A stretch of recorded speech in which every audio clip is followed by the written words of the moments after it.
Tem um assunto que já tem tempo eu estou querendo vir aqui conversar com vocês. A gente precisa trazer este assunto na pauta das nossas relações pessoais, familiares, sociais e de trabalho.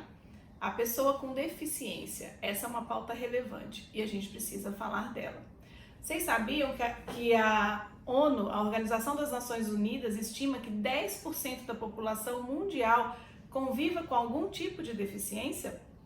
A gente tem deficiência motora, deficiência visual, deficiência auditiva, deficiência intelectual, mental, ou então a gente tem múltiplas deficiências, um paciente ou uma pessoa que conviva com mais de uma deficiência.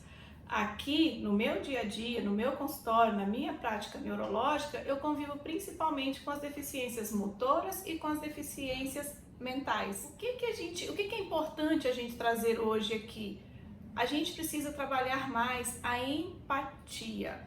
A gente precisa trabalhar mais esse olhar para o outro como se eu fosse o outro, não é?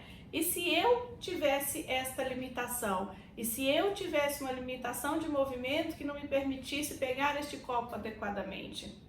E se eu tivesse uma limitação intelectual que talvez não me permita ir para uma faculdade XYZ, mas me permita ser um técnico, ser um profissional aí de nível médio muito bom. Então, o que eu posso fazer? O que eu poderia fazer? Então, eu acho que esse é o questionamento. A gente fala muito de inclusão e a gente fala muito de acessibilidade. A gente precisa falar mais. A gente precisa incluir verdadeiramente os pacientes com deficiência.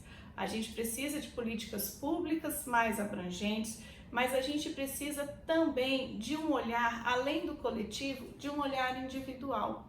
Então, sempre que você olhar para alguém com alguma deficiência, pratique esse olhar da empatia. Lembra de mim? E fala, a doutora Simone pediu para eu ver, para eu imaginar, se fosse eu no lugar dessa pessoa, se fosse eu, no caso de uma criança, no lugar do pai dessa criança, da mãe dessa criança, do cuidador dessa criança.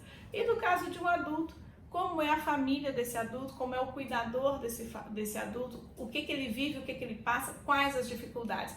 No momento que nos colocarmos no lugar do outro, vamos ter ideias para pensar em melhores formas de incluí-los efetivamente, verdadeiramente, na nossa sociedade, no nosso dia a dia e falarmos sem preconceito nenhum.